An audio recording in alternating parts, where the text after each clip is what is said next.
اللهم صل على محمد وآل محمد.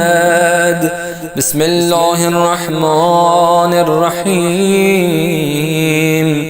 اللهم اجعل صيامي فيه بالشكر والقبول على ما ترضى ويرضاه الرسول محكمة فروعه بالأصول بحق سيدنا محمد وآله الطاهرين والحمد لله رب العالمين.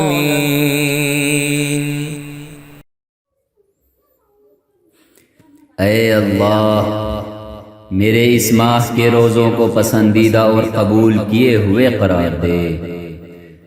इस सूरत में जिसको तू और तेरा रसूल पसंद फरमाता है कि इसके फ़रो इसके उसूल से पुख्ता ताल्लुक़ रखते हों, बिलवास्ता हमारे सरदार हज़रत मोहम्मद सल्लल्लाहु अलैहि वआलिहि वसल्लम और उनकी पाकीज़ा आल के, और हम्द है खुदा के लिए जो जहानों का रब है।